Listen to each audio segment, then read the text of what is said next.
What's up? This video is my interpretation of Hebrews chapter 9, verse 27. And as it is appointed unto men once to die, but after this, the judgment. My interpretation of that is, in the previous video, I've spoken about the Spirit, which is that, in the understanding I abide in now. It's not oxygen. We breathe ourselves. Conscious wind. That doesn't die. Because for one, it's intelligent. It's invisible. It's immortal. And it's interdimensional. Because the spirit realm is a dimension. We can't enter it because we're bound to this dimension. Well, no, wrong word. Realm. We're bound to this realm. A dimension is forward and back, left and right, up and down. It's a couple more and I forgot them. But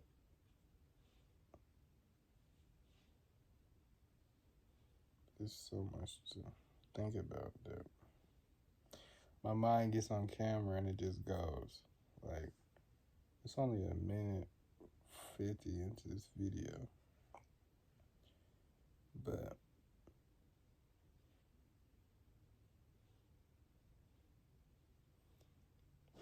it's appointed once unto men to die. That can't die because it's immortal, like I just mentioned. But this flesh is going back to that dirt. And the way the world has taught us to be scared of death, to fear it. And I don't fear death, but I fear his imperial majesty, for Haile Selassie the First, which can smite a flesh. I fear that. Yes. I definitely fear that. But another person with hands? No, I don't fear them. I respect everybody. Fear you? No.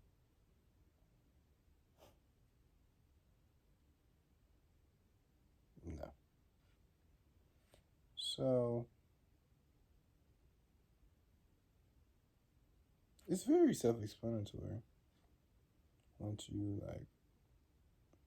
quantify what this message really is. It really makes it simple. Because this world is truly not as it seems. And when you wake up to the correct understanding of, well, I'm not going to put that on anybody, but I personally view this as the correct understanding because I feel like I've had personal revelation that proved this was the correct understanding for me, because you can't see what I see. So what I see is not going to confirm or deny what you see. You'll have to see it. And you'll see in your own time if God allows you to see it. Because God Almighty, His Imperial Master, Haile Selassie the First, that being, that spiritual being, absolutely is the one that lets me blink my eyeballs. That lets me breathe in and out. You can't say, think how complex that has to be. Like, you can blow in your hand and it's cold, but if you, it's hot. Because that's the speed of the wind inside of you.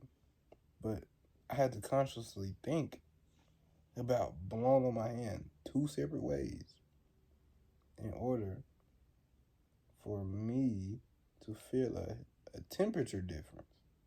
I just find that so complicated, so fascinating. And it's like, whoa. That is a mystery of God.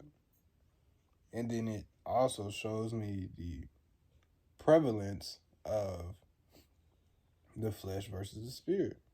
Because the spirit does things the flesh can't comprehend or quantify. But the spirit can quantify everything the flesh does.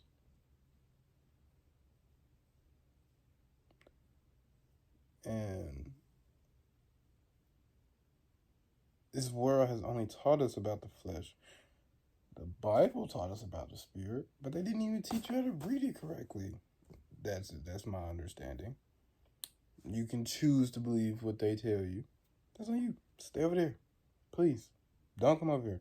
Because you aren't going to like me, because I'm going to talk your head off about how you're wrong. And I'm not going to force my way of understanding onto you, but I'm going to talk to you till I make you think about what the fuck what you believe in. Because I'm going to say this probably every single video from now on. If you really sit down and reflect on if I should, whether Bando, the breath inside of him, is the only begotten son or not, he's been abiding in his doctrine longer than I've been alive. And it's a certain doctrine that I can view as unique enough to only be from God. Because why is he the only one saying it? People talk about reincarnation, but they don't have a ground for it. He grounded the theory of reincarnation, that's not reincarnation, it's incarnation, to the Bible for me. And guess what we come back to? Right here. Why would you not believe that? Don't you like it here? Right? Like, and what really makes this work is, oh shit, we come back through. We come right back here. Like, and you gonna look similar. But the way His Imperial Majesty Haile Selassie the First set this up, this the first life we remember. And that's pretty trippy, because I was born in a very tumultuous time. Like, born in 2001. Less than a month after 9/11.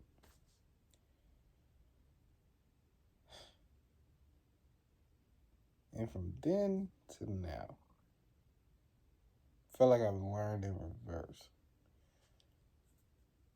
And that pissed me off. It really made me mad. Because I wouldn't say my life would be different if I had this information earlier. But it wouldn't be the same. And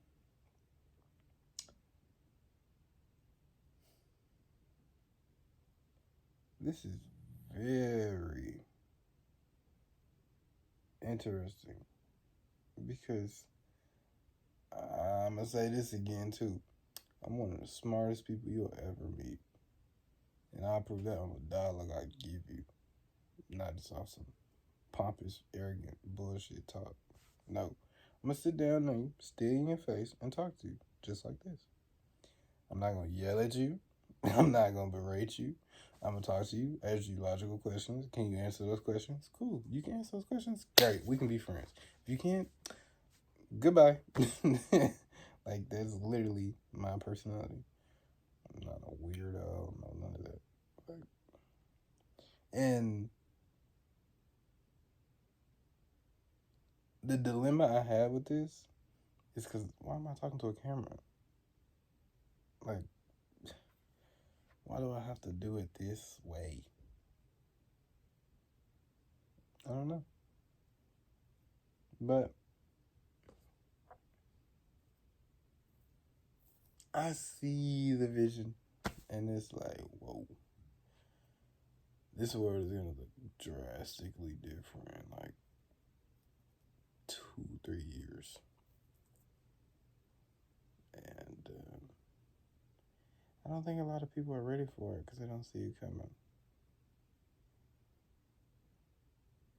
And it's their fault. But it's really not their fault. It's really the people in power's fault. And that's fucked up because you living your life the exact same way. Sleep. Because you gave a false understanding and then abide in that false understanding. In my opinion. So it's like, wow. You really set everybody else at a disadvantage and then set yourself at a slightly less of a disadvantage. When everybody could have just be abiding in truth, in my opinion, and the world would be peaceful. Because don't God want a peaceful world? Yes, he do. And these beings make it impossible to do that because they're inherently evil, in my opinion.